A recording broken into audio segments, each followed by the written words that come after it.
libros, porque todo es cultura y porque somos radio. Radio Cultura. fmradiocultura.com.ar. Buenas tardes, amigas y amigos de la República Argentina.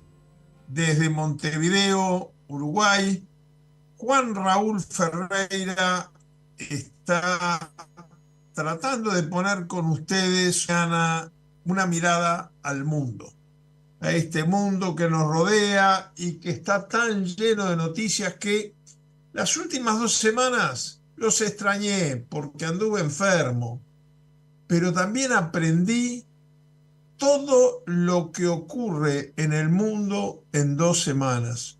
Porque si me acuerdo del último programa que hicimos y pienso en el de hoy, es otro mundo. Hoy vamos a hacer, como hacemos habitualmente, 3 temas para ustedes, 3 secciones, 3 segmentos del programa. El primero de ellos, los titulares de los principales diarios del mundo. El segundo de ellos, las noticias que han recorrido el mundo, pero no necesariamente como en la primera parte, donde vamos a ir a diarios, como me gusta decir a mí, a la noticia impresa en tinta en papel. Nunca hay fake news en lo que queda impreso. Era otra época, pero los más viejos somos románticos y nos acordamos hasta el olorcito a tinta cuando se hacían con tipografía y nosotros estábamos esperando que saliera el primer ejemplar del periódico. Bueno, luego iremos entonces a ese salpicón de noticias que hacemos todos los lunes, para luego penetrarnos en los 2 temas que han acaparado la atención internacional esta semana. Por un lado, ineludible, lo que está ocurriendo y no se sabe cómo va a terminar en Venezuela. Y por otro lado, lo que está ocurriendo y tampoco se sabe cómo va a terminar en las elecciones cuya campaña está en curso ya hace varios meses en los Estados Unidos. Para recibir los titulares de el New York Times, Le Monde de París y El País de Madrid, los 3 periódicos que hemos elegido como nuestro guía en el programa, en la primera parte del programa de hoy, vamos a escuchar a ese cantante popular uruguayo que inmortalizó el homenaje al Canillita. Para los más jóvenes, Canillita era aquel muchacho que nos despertaba por la mañana con su pregón de los titulares del diario y el nombre de los principales periódicos, porque los llevaba debajo del brazo, en bicicleta, por los barrios, en los colectivos, porque allí los vendía. Entonces vamos a arrancar escuchando al Canario Luna con El Grito del Canilla. Bueno, amigos, vamos a comenzar entonces, como solemos hacer habitualmente, con el New York Times, un periódico publicado en la ciudad de Nueva York, cuyo editor es Arthur Sulzberger, que se distribuye en los Estados Unidos, pero también en muchos otros países de diferentes lenguas, como México, en castellano, y en varios países europeos, incluyendo una versión francesa en París. La tormenta tropical, vamos a no tocar el tema electoral al cual el New York Times de hoy le dedica mucho espacio, porque ese será tema de la segunda mitad del programa. Pero sí el anuncio que este cambio climático, que acá en Uruguay, bueno, a mí me enfermó el cambio climático, porque hemos tenido el mismo día olas de calor insoportable y olas de frío polar. Un mismo día con ventilador y con estufita de supergas, ¿eh? Así es el clima en Uruguay. Por lo que he visto, ustedes en Argentina no andan muy distinto en este momento. La tormenta tropical Debby, dice el New York Times, podría traer lluvias históricas, nunca vistas antes en el sureste de Estados Unidos. Los meteorólogos advierten graves inundaciones en partes de Florida, Georgia y Carolina del Sur. Ustedes saben que en Estados Unidos hay un sur político que es el que se levantó en armas contra la Confederación a la que defendió Lincoln, aboliendo la esclavitud que sostenía económicamente a estas provincias algodoneras. Y luego hay un sur geográfico, que es un poquito más al sur y menos legítimo, porque son tierras que durante la Guerra de México pertenecían a un país latinoamericano y se las quedó Estados Unidos. Pero bueno, estamos hablando del sur político de Washington, algunos estados como Florida del sur geográfico, pero se esperan entonces con la llegada de la tormenta tropical Debby, climas inesperados y lluvias nunca vistas hasta ahora. Irá tierra adentro desde el Golfo de México esta misma semana y se espera que provoque lluvias intensas y muchas inundaciones en el norte del estado de Florida, no en Miami, pero en el norte del estado, en Georgia y Carolina del Sur. Yo cuando hace muchos años estuve, hubiera dicho a alguien de Georgia y de Carolina del Sur que iba a tener inundaciones en su propio estado. Es increíble y nunca visto. Según el Centro Nacional de Huracanes de Estados Unidos, tras tocar tierra el lunes, en el día de hoy, se espera que el ciclón disminuya considerablemente su velocidad y luego vaya serpenteando sobre el sureste, azotando la región con cantidades de lluvia potencialmente históricas. El Servicio Nacional de Meteorología pronosticó un alto riesgo y poco frecuente, nunca visto hasta ahora. Vieron que en el mundo, tanto en política como en el clima, cada vez ocurren más cosas que uno puede decir por primera vez. Nunca se había visto tanto. Se batió un nuevo récord. Bueno, nunca vistas hasta ahora en la región las lluvias que esperan comenzar en el día de hoy. Nos vamos ahora al País de Madrid, un periódico español fundado en 1976. Se redacta en castellano.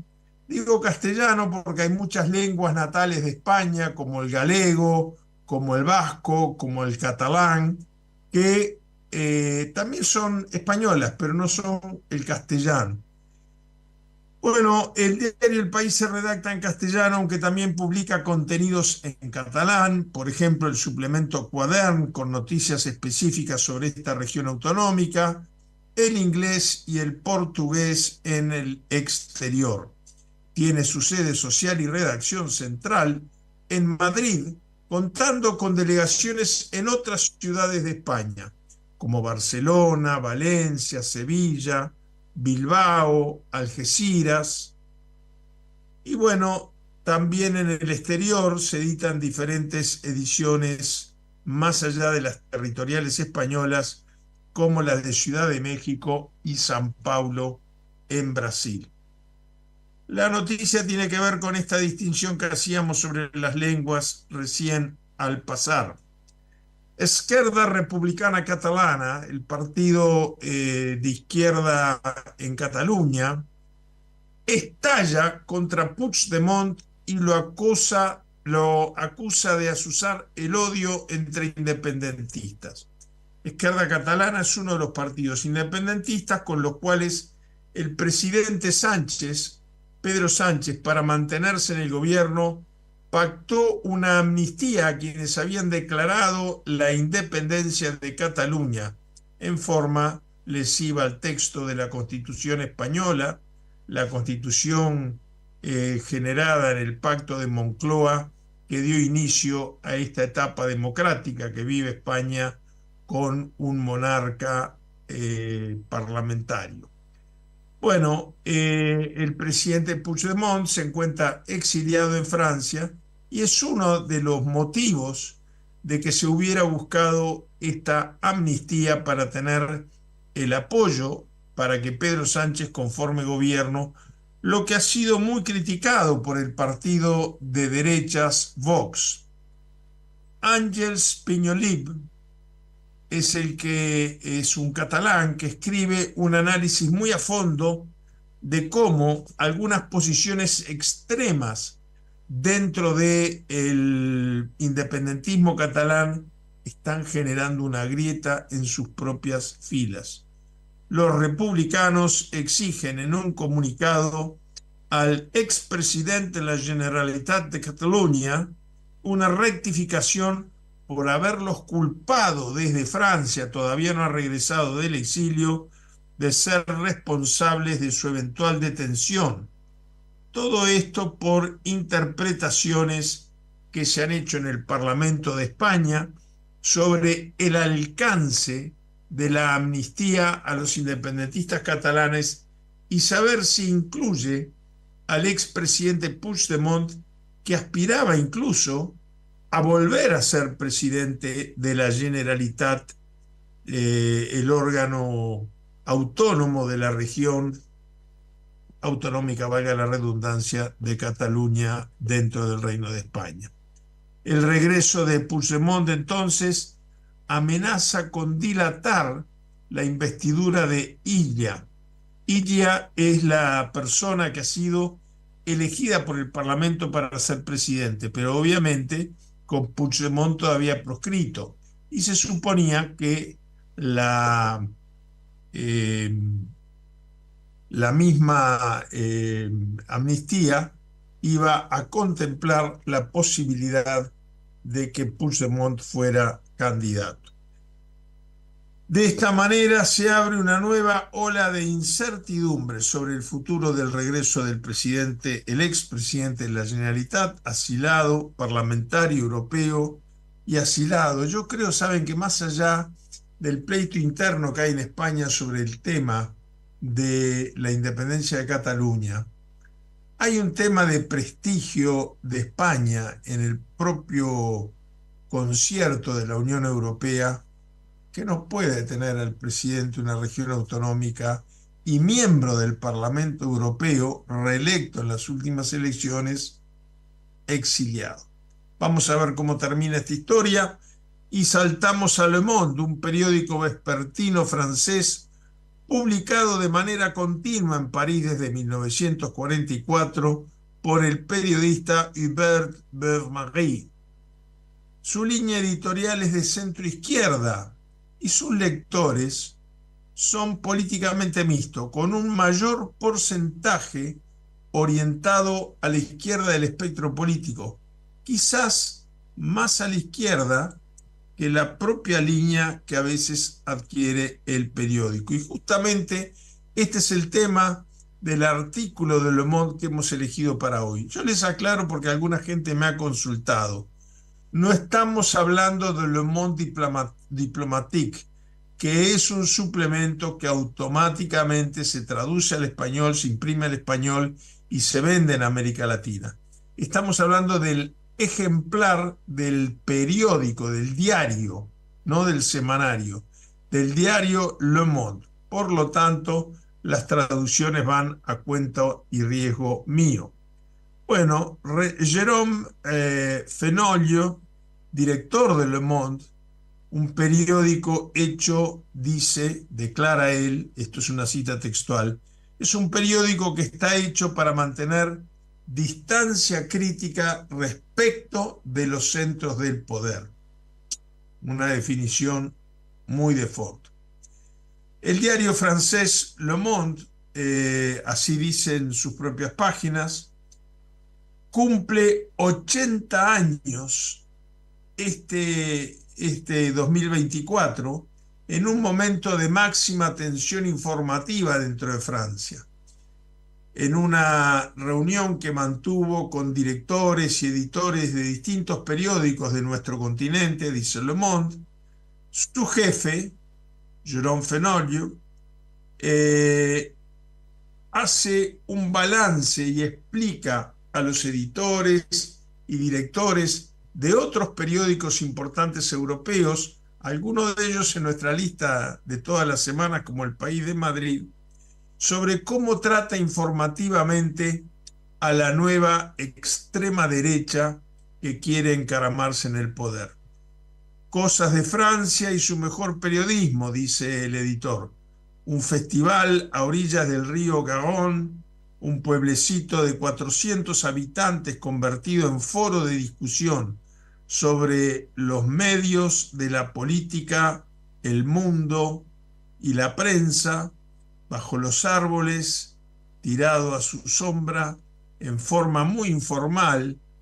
El director de una cabecera legendaria, buque insignia del grupo de medios que organiza el festival, conversó durante una hora larga con editores de otros periódicos europeos. Insiste, entre ellos, en la presencia del País de Madrid, un enorme prestigio en toda Europea. Sobre Francia, la relación entre los periodistas, los políticos y la nueva extrema derecha. Dicho esto, yo me siento en la obligación de aclarar que la última vez que habíamos conversado sobre la situación política en Francia, insistimos mucho en el advenimiento de la nueva derecha. Marie Le Pen se sentía con tantas fuerzas para la elección al Parlamento Europeo que había hasta delegado en un periodista, en un diputado de mucha confianza, el cargo de primer ministro. En Francia conviven el de presidente de la República con el de primer ministro, de tal manera de reservarse para un eventual triunfo en una elección presidencial cuyo adelanto exigiría. Pero como decía al principio, tanto cambian las cosas en este mundo que, bueno, no resultó ser lo que se esperaba. Allí hay balotaje para el Parlamento también, segunda vuelta. Balotaje llamamos acá en Uruguay, supongo yo que en Francia también. Creo que en Argentina le dicen segunda vuelta. Y mientras que la derecha, llamada nueva derecha, la de Marine Le Pen y su partido, conquistó una cómoda primera posición en las elecciones parlamentarias para la Unión Europea, no es menos cierto que en la segunda vuelta entró tercera. El presidente Macron formó una alianza republicana que entró segunda, pero ganó en la primera vuelta la derecha y en la segunda vuelta la izquierda tradicional, Partido Comunista, Socialista, anarquistas, un frente popular del estilo de los que se habían puesto muy de moda en la Francia de la década de los 30, antes de la Segunda Guerra Mundial. Bueno, este es el panorama que nos dan de un pantallazo al mundo, los tres principales periódicos que hemos elegido casi toda la semana, variamos en alguno, pero son los que nos marcan la brújula y el rumbo a tomar en nuestro análisis. Vámonos ahora al salpicón de noticias. Hemos decidido la vez pasada y recibimos el salpicón de noticias con una canción icónica sobre la prensa de Michael Jackson. Hemos decidido esta segunda canción irla cambiando de lunes a lunes porque hay tantas canciones rock, beat, de la década del 60, el 70, el 80, el 90 y de este siglo con música rap y urbana, que vamos a ir cambiando la manera como recibimos el salpicón de las 5 noticias que nos parecen más relevantes alrededor del mundo, acercándonos un poquito más a nuestra región. Lo vamos a recibir con los Beatles, ese grupo. Yo me formé de joven al son de su música. Los Beatles con A Day in the Life, sobre cómo leer las noticias del mundo. Bueno, nos vamos entonces a revisar un poco un salpicón de noticias que hemos elaborado nosotros, hemos seleccionado, mejor dicho, nosotros mismos, y aquí sí, no hay solamente, como suelo decir, noticias de tinta y papel, sino también de agencias informativas, noticieros televisivos, etcétera. En primer lugar, vamos a ir a los grandes resultados que está teniendo en París. Acá las Olimpiadas las transmite solamente el canal oficial, el canal 5, que es el canal del Estado. No sé cómo es el arreglo, pero la televisión privada no las está transmitiendo. Pero vamos a ver un poco estos resultados que se están dando en un París que se vio conmocionado, primero por el miedo a la seguridad interna durante las Olimpiadas y ahora por el desempeño de las mismas. Grandes resultados para el Caribe, que no dejan de ser hermanos americanos, no latinoamericanos, porque la mayoría de los países hablan inglés, en algunos también español, como República Dominicana, etcétera. Pero grandes resultados para el Caribe, una región que nos acostumbra a darnos alegría en el atletismo de los Juegos Olímpicos. El primer ministro de Dominica, atención, no de la República Dominicana, de la isla de Dominica, Roosevelt Skerritt, elogió el desempeño de Tia Lafont, reina del triple salto en París 2024 y protagonista de la primer persea de la pequeña isla en la historia de los Juegos Olímpicos. Por primera vez va una medalla entonces a Dominica. A través de un mensaje en su cuenta X, el jefe de gobierno transmitió una felicitación a Lafont, monarca en el Estadio de Francia con un récord nacional de 15,02 metros. Skerritt también preponderó el triunfo de Julien Alfred de la isla hermana de Saint Lucia, quien también hizo historia al ganar la medalla de oro en los 100 metros con una marca para su país de 10,72 segundos. En Jamaica, el primer ministro Andrew Holness felicitó a Shanika Ricketts por ganar una medalla de plata en el triple salto en una prueba histórica. Dominica ganó su primer premio caribeño y también resaltó el accionar de Rajendra Campbell como el primer jamaiquino en ganar una medalla. ¿Cómo será el gentilicio de Jamaica? Creo que jamaiquino. En ganar una medalla de lanzamiento de peso masculino en los Juegos Olímpicos al terminar en bronce en París. Saint Lucia obtiene su primer medalla en la historia. Yo recuerdo haber estado en Saint Lucia cuando era muy joven y hubo un intento de golpe de Estado contra Lord Eric Gairy, que era el primer ministro, y luego la revolución que ganó quien se convirtió en primer ministro y luego fue derrocado tras una invasión de Estados Unidos. Qué tiempo, ¿no? La gente dirá, qué viejo que es este hombre. Bueno, quiere decir que el Caribe nos está levantando el ánimo. Uruguay anduvo bien, no ha llegado a ninguna medalla, pero la verdad que, yo que sé, acá miramos a los atletas. Yo ayer veía en remo y bueno, entró cuarto, pero no tan lejos del que entró tercero, que se llevó la medalla de bronce. En el Reino Unido, disturbios, según el superintendente de la policía inglesa de Northumbria, Mark Hall, 4 policías permanecen hospitalizados. Todo esto por enfrentamientos con la extrema derecha en la ciudad portuaria. Vieron cómo aparece y reaparece en todas las noticias el tema del advenimiento de la extrema derecha en Europa. En el Reino Unido, tengamos en cuenta que así como decíamos recién, que en Francia la derecha ganó en primera vuelta y perdió en la segunda, perdió lejos en la segunda, así como ganó lejos en la primera, una cosa rarísima.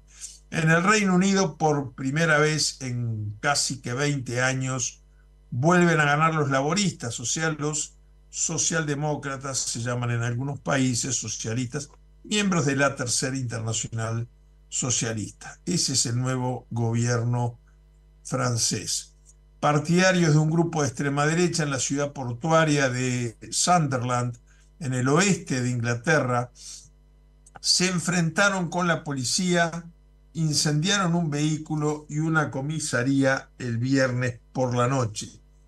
Estos protestaban por el asesinato de 3 niñas en la propia ciudad durante un taller de música en un centro recreativo a principios de esta semana. Tremendos los incidentes que han generado tanta inseguridad en el Reino Unido. Rusia y Estados Unidos realizan canje de prisioneros, la tercera noticia de nuestro salpicón del día de hoy. El regreso de los ex prisioneros fue posible por el trabajo sistemático y concentrado de los departamentos gubernamentales competentes, así como de los socios extranjeros. En ese sentido, las autoridades rusas afirmaron que el intercambio ocurrió y no tan solo una liberación, como muestra de buena voluntad por parte de Moscú. Efectivamente, más allá de la versión que dé el señor Putin, se trató de un intercambio de prisioneros. El jefe de Estado, Vladimir Putin, lo felicitó por su regreso a la patria, agradeció a quienes tienen relación con el Estado y con el ejército por su lealtad al juramento y prometió la entrega de condecoraciones. Mientras tanto, en Estados Unidos, en la base Andrews, el presidente Biden asistió y también la vicepresidenta Kamala Harris. No deja de ser muy importante la presencia de Kamala Harris porque estaba en plena campaña electoral en el otro extremo del país. Ya veremos cómo ha alterado la situación política de Estados Unidos la nueva candidatura de la vicepresidenta que, bueno, por ahora podemos asegurar que removió las fichas del tablero. Después veremos a ver quién gana. Eso se hace contando votos y solo contando votos. Bueno, la cuarta noticia de nuestro salpicón: Hamás convoca una protesta por la muerte de uno de los jefes del buró político de Hamás, que fue trasladado este jueves a Qatar, donde residía desde 2019 y donde radica la oficina política de ese movimiento. El movimiento de resistencia islámica Hamás llamó este jueves a los palestinos a salir a las calles para hacer un día de ira abrumadora, así lo llamaron, de ira abrumadora, para denunciar el asesinato del líder político Ismael Haniyeh, que fue asesinado este miércoles por Israel mientras asistía en Teherán a la juramentación del nuevo presidente iraní Masoud Pezeshkian. Yo no sé pronunciar muy bien en árabe. Eso que mi esposa era libanesa, tendría que saber, mis hijos son medio libaneses. A través de una declaración, el movimiento de resistencia islámico palestino Hamas llamó a todos los palestinos a realizar una oración por el alma del líder y mártir Ismail Haniyeh. Lo cierto es que todo esto aleja las negociaciones que en Estados Unidos y en Alemania Occidental, en Alemania, ahora hay una sola Alemania, pero quiero decir en el occidente europeo, se había anunciado como un triunfo de la diplomacia para un alto el fuego a cambio de los rehenes que quedan vivos que se llevó Hamas de territorio israelí. Todo esto aleja las perspectivas de la paz en Israel. Ecuador se volvió el primer país de Latinoamérica en homicidios, con una tasa de 47.2 cada 100.000 habitantes, el país con la tasa más alta de homicidios. Todo ello es muy grave porque es 8 veces mayor respecto del año 2016 y porque tengamos en cuenta que el nuevo presidente de Ecuador, Daniel Noboa, llegó al poder básicamente con este tema como bandera, con un modelo parecido al de Bukele, el presidente de El Salvador. El presidente Daniel Noboa ganó estas elecciones adelantadas que pusieron fin al mandato del presidente Guillermo Lasso, con la esperanza de traer seguridad en la lucha por control territorial de las bocas de venta de droga y de los carteles ecuatorianos en Quito y en otras ciudades del interior del Ecuador. Y ahora sí nos vamos a los dos comentarios. Estamos un poquito atrasados, pero ha sido mucho tiempo sin vernos y mucha noticia que queríamos comentar. Arrancaremos con Venezuela, con una canción que le dé a una situación tan triste como la que se está viviendo en Venezuela, más allá de abrir cualquier juicio de valores. Muy triste lo que está ocurriendo. Vamos a recibirlo con un poquito de folclore y de alegría y de viva Venezuela, la tierra del libertador Simón Bolívar. Bueno, yo creo que Venezuela ha invadido tanto los noticieros, la información, ha acaparado tanto la información internacional que de alguna manera trataremos de tirar algunas líneas más que compartir información, porque todo el mundo está informado de lo que está pasando. Lo que a mí me da la impresión, en mi condición de analista internacional, conozco mucho Venezuela, estuve en algunas misiones de observación electoral. No quise ir esta vez, ¿eh? No quise ir esta vez porque fui invitado por el gobierno. Yo digo, no, yo voy si me invitan las dos partes. Uno puede observar y merecer la confianza del que gana y del que pierde. Porque se ha dado una opción binaria donde para alguien de la oposición no se puede no estar con el gobierno sin ser, estar con el gobierno sin ser comunista, y para el gobierno no se puede estar con la oposición sin ser subversivo. Estas cosas nunca terminan bien, más allá de ideologías, más allá de lugares geográficos donde se encuentran. Cada día es más difícil en Venezuela dar vuelta a la página, y la página se llaman las elecciones.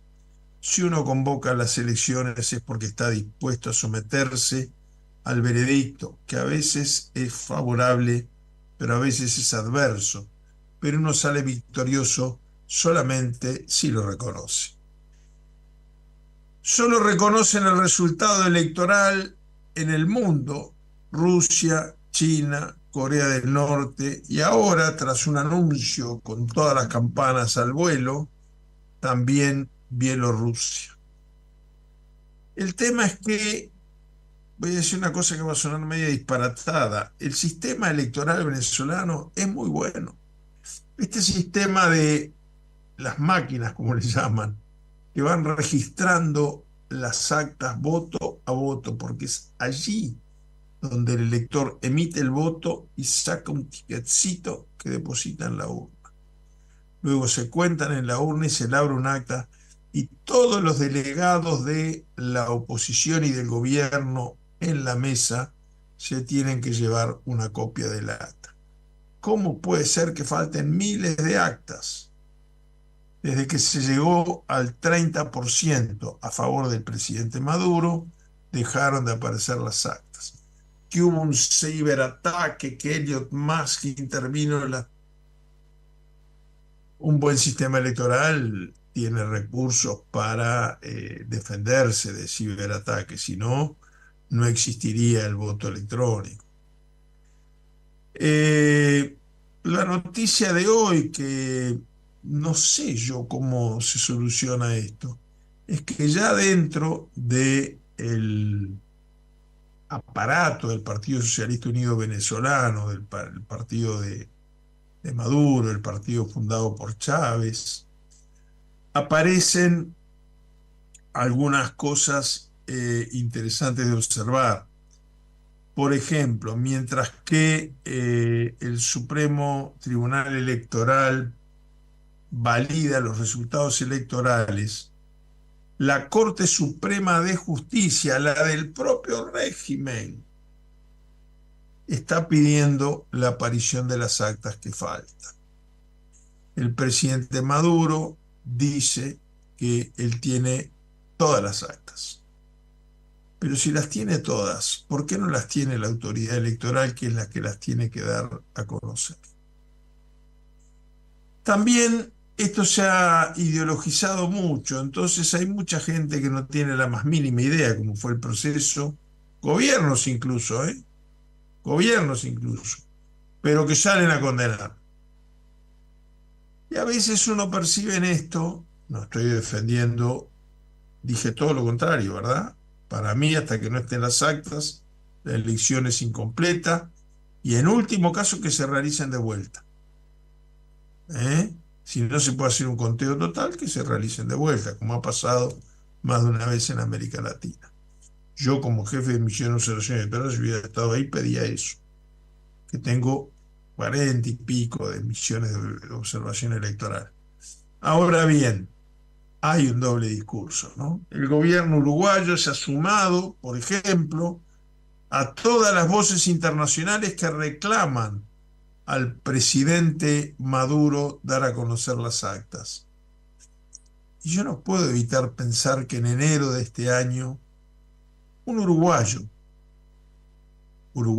y guatemalteco, nacido en el Uruguay, ciudadano natural uruguayo, el presidente de la República de Guatemala, Bernardo Arévalo, asumió en enero de este año.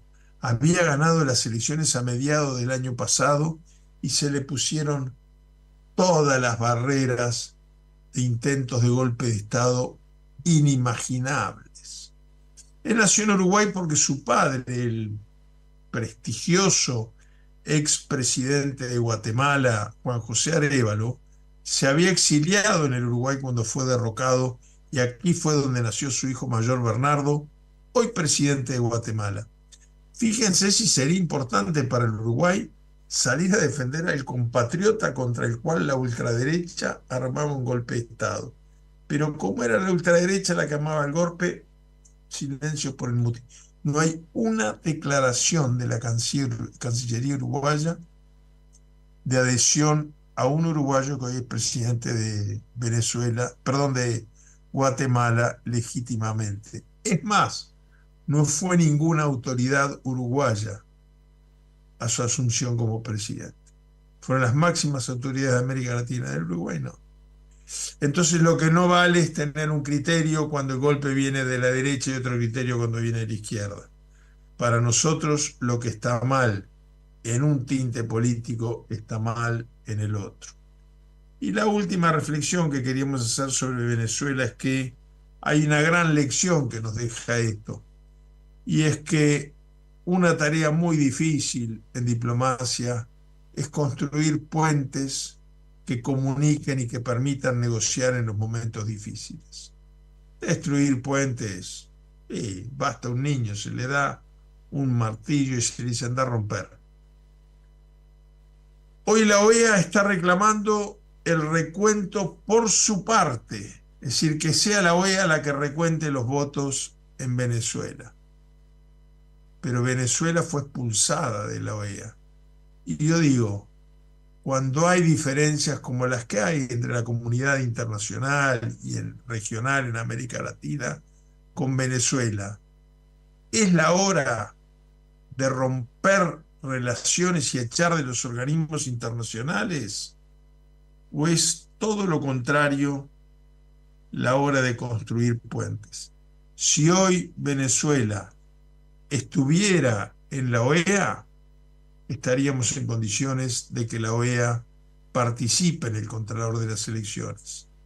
Pero más fácil fue en su momento patear la mesa, echarla, y ahora esos puentes no existen. La OEA no puede pedir ser el árbitro de las elecciones de Venezuela porque ya tomó parte del conflicto hace más de 2 años.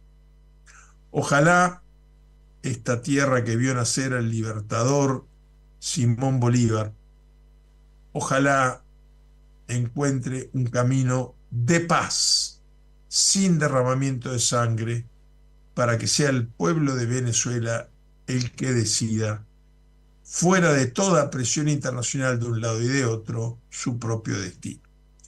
Y ahora nos vamos a ir a la última noticia que queremos comentar, que es todo lo que ha cambiado la situación política en Estados Unidos a partir del retiro de la candidatura del presidente Joe Biden para su reelección.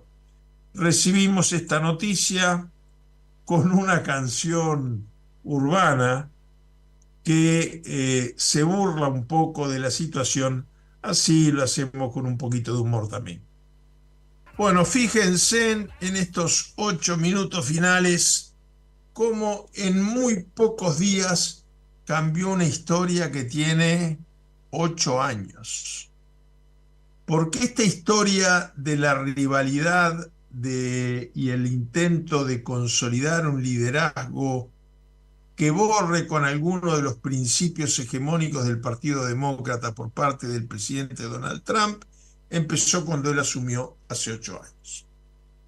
Luego perdió la elección para ser reelecto. No es la primera vez, la perdió el padre de Bush cuando fue presidente, lo perdió Jimmy Carter, lo perdió Gerald Ford, quien sucedió a Nixon. Es bastante común perder, a veces ni siquiera se presentan, como Lyndon Johnson, que se salteó, puso de candidato a Hubert Humphrey y ganó Nixon. Bueno, pero lo que sí es la primera vez que ocurre, y acá es donde me empiezan a asustar la cantidad de primera vez en la historia, es que un presidente americano pierda la reelección y 4 años después se presente. Esto no había ocurrido nunca. Primera vez. Pero además se presenta y empieza primero con una imagen del perdedor total. 8 juicios en su contra, 2 de ellos ya tienen un veredicto de culpabilidad. Falta la sentencia solamente de la pena que debe cumplir.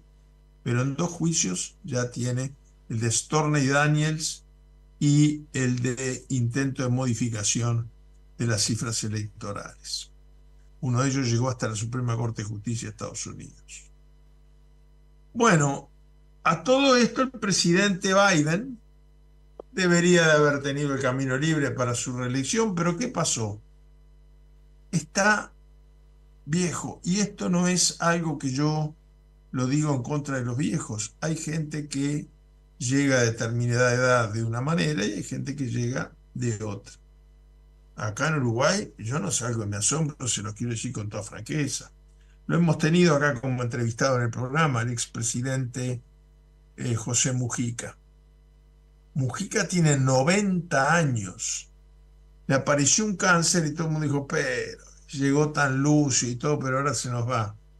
Bueno, yo lo vi bailar cumbia en un acto de cierre de la campaña de Yamandu Orsi. Bailó cumbia a los 90 años y con cáncer y con tratamiento de radioterapia. Pero Biden, y además habla y opina, uno puede estar de acuerdo o no con lo que dice Mujica, pero no, muy preparado, muy irónico, muy actualizado. Biden empezó a confundirse los nombres de los presidentes. Hubo recientemente un error tremendo cuando él quiere darle un beso a su señora y se lo da a otra persona. Su señora viene y lo da vuelta. En la reunión del G7 se dio vuelta a saludar a la multitud y la multitud la dejó en la espalda. Entonces, Marine Le Pen, Berloni, la de primer ministra italiana, Meloni lo dio vuelta y lo puso mirando a la gente para que él saludara del lado correcto. Él se puso muy nervioso, se puso los lentes temblando mucho, bueno. Y desde entonces ha seguido cometiendo errores. El Partido Demócrata comenzó una gran campaña para que retire la candidatura y él dijo absolutamente que no. Pero ocurren otras cosas en filas republicanas también. 3 días antes de la convención, el presidente Donald Trump sobrevive a un intento de asesinato donde estuvo a esto de morir. Salió ileso, con una oreja lastimada. Pero ese tiro que pasó por su oreja pudo haber pasado 1 milímetro más a su cabeza y lo mataba. Luego fue a la convención que se realizó en Milwaukee, que lo proclama candidato a la presidencia.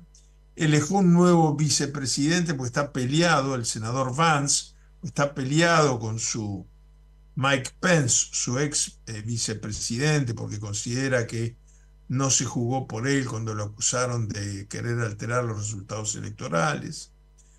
Bueno, lo cierto es que el presidente Trump obtiene la nominación y también hace cosas que no se estilaba hacer. Por ejemplo, sobreviviendo 24, 48 horas antes un atentado contra su vida, asiste los 3 días a la convención republicana, escucha todos los discursos, el suyo es el último, la última noche de los 3 días. Hablan su hijo, su nieta, una imagen familiar. Su esposa no quiso hablar porque está muy dolorida con el juicio de Stormy Daniels, la actriz porno que lo acusa de haber tenido relaciones con él. Pagas. Y pagas con plata en la campaña. Y después pago para que no diga. Bueno, el discurso de Donald Trump a mí me hacía acordar un angelito con una lira. No era el Donald Trump que vimos salir del atentado con el puño en alto y la cara ensangrentada. No. Se ve que sus asesores dijeron, viene otra mano distinta. Un discurso llamando a la unidad nacional, a la mano firme para la conducción de un barco que está a la deriva, todo contra la eventual competencia con el presidente Biden. 2 o 3 días después el presidente Biden sigue diciendo que no, va el expresidente Barack Obama a pedirle que retire su candidatura y él dice, no la voy a retirar. Entonces Barack Obama le retira el apoyo.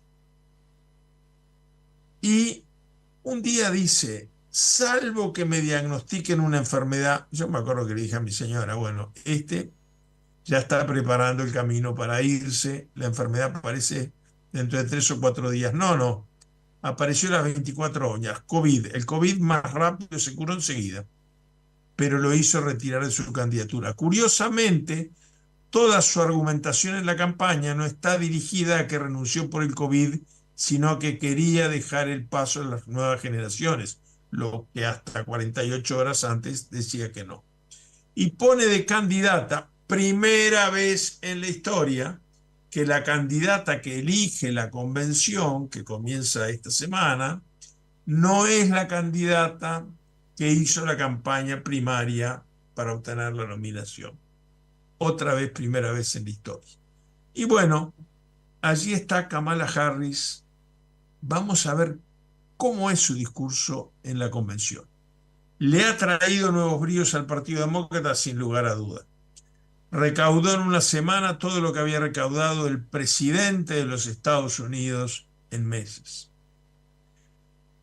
Reclutó 170.000 activistas que están a cargo de la campaña financiera, de la organización de actos, etc. Hay una savia nueva que se está haciendo sentir. Lo que tenemos que ver es de qué pecera, y con esto termino, va a pescar la vicepresidenta Kamala Harris. ¿Va a pescar de la pecera de los votantes republicanos que ahora se tiró a buscar este partido, los votantes centristas? ¿Va a ir al centro que votó a Biden? ¿O va a ir a posiciones más progresistas para que voten los que no votan? Si votaran por Kamala Harris, las minorías negras, hispanas, inmigrantes, feministas, votantes por primera vez, que no están presentándose a la elección, ya la tendría ganada. La respuesta la tienen la incógnita de estas definiciones y el conteo de los votos en las urnas. Queridas amigas y queridos amigos, nos volvemos a encontrar la semana que viene para juntos pegar una mirada al mundo.